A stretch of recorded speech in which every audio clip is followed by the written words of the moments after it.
We have so many stories in our lives, but our stories are not always heard. On the Hear My True Story podcast, we tell our own true stories. Before the white car backed, our head teacher had scattered. Looking at him, I could only see his tie that was flying backwards, waving at us, and he disappeared in thin air. I want to share my life story. I want to share my voice with the people because I know that just a small joke I can tell through this podcast, it will make someone smile. When you ask me what I fear most in life, I would definitely respond to you and say it's fear itself. We are fighting for togetherness. We are fighting for equal rights. We are fighting to end injustice. You don't have to be a storyteller or writer because, guess what? Life writes the best stories. Hear my true story. Yes, my name is Otako and I'm a true storyteller and I like telling my own stories. Yes, so today I'm here to share with you my personal story. Yes. You see, 2020, the year 2020 was quite a good year. It started well with me. When it was starting, I felt hope in it. Because look at this, as an artist, I had already a laid down plan. I had an Asia tour. And at the same time, I was premiering our play, Upside Down. The play where also I was a co-writer. I was like, wow, this has been my dream to premiere this play. And not just premiering it, it was an intercultural project. We had artists from Germany collaborating with artists from Uganda, and we are to stage this play in the small city in Germany, which is called Marburg in Essen. So when the year started, I saw that everything is going to work well for me. And most of my colleagues called me and said, Otako, yeah, we have projects. Could you get on board on this project? I told them, you know why, guys? I cannot be part of your projects because I'm already so busy. I have a tour, then from a tour, then I have my own project. Then from there, then I have to come back. I need to take some holidays. So, the year had already been planned. So at that point, I was ready to start my year 2020. And then came, boom, March. My colleague called me and said, you know what, you guys, we may not be able to go to other parts of the tour because of the coronavirus. And we really understood that because by that time, COVID had started way back in China and, we are told, you know what, you cannot come to Hong Kong because of COVID-19. So we knew we may not go to Hong Kong by February 2020. And then my colleague again called us and said, I know guys, perhaps maybe we are not able to do the tour this time. We should wait at least in 1 month and we'll see how things are going. And then after 1 month, it was March. Then my colleague called me back and said, Otako, you know what, you guys? We are cancelling the tour because we cannot tour Asia because of COVID-19. All flights, all countries have closed their borders. You cannot go in these countries. At that point, I was like, okay, maybe I cannot go to the tour. I cannot perform in all these places. But maybe I can stage my own play in Germany, where I was living by then. So I was like, okay, fine. I put more of my energies in performing my play Upside Down to stage it. And then, guess what? Yeah, I'm sorry, I'm just laughing, but because it's so funny. So 2 to 3 days, we were ready towards our premiere. We were excited. I was personally excited. We had advertised, we had rehearsed our play, and then boom, they said lockdown in Germany. Plays, theaters, events cancelled. At that point, I realized things are tough.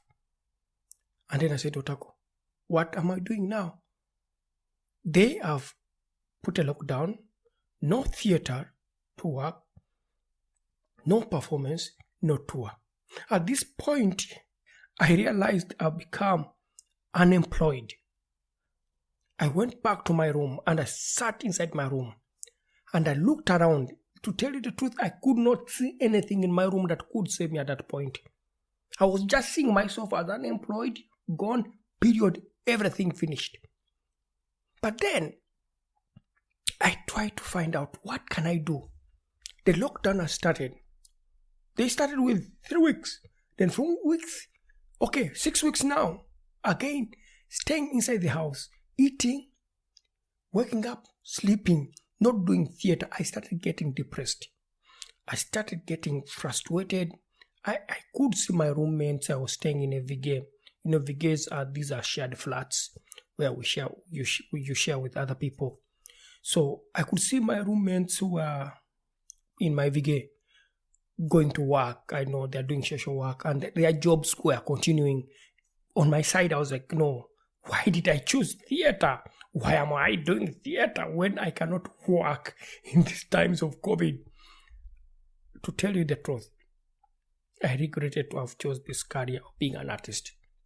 I rebuked it and said, Otako, this was not a right choice for you to be an artist. At that point, I wished to do any other job than being an artist. So anyway, I'm laughing now because it's past that. So then I said, Otako, you are not going to die in this room because you cannot perform. Maybe perform for yourself, perform for your girlfriend. Yeah, by then, my wife, by then she was my girlfriend. I was like, no, how would I perform for her? Yeah, we are only two. I always tell her these stories. So perhaps it won't work out. And then I felt like now I need something. Because let me tell you, stage for me was a healing space where I could perform what I experienced. And when I perform it, I could find myself getting relieved. I found myself healed because of just performing, sharing what I want to share. And the moment I put it on stage, I really got that feeling of becoming okay. But in this time of COVID-19, there was no stage. There was no space for me to perform. Then, as I was regretting with my frustration, then I was on my phone. And I said, no, you know what, Otako? You could perhaps try to start telling stories online. Because I tell stories on stage. I've been doing stage storytelling nights. Why not try out online through storytelling? But then in my head, I was like, Otako, who is going to be there and listen to your stories online? Because online is quite competitive. It is a space where so many things are happening. So if you are to do something for online, you need to be ready. These were questions running in my head. And then I said, Otako, you know what? Try it out. I got my phone. It was not a good phone by then.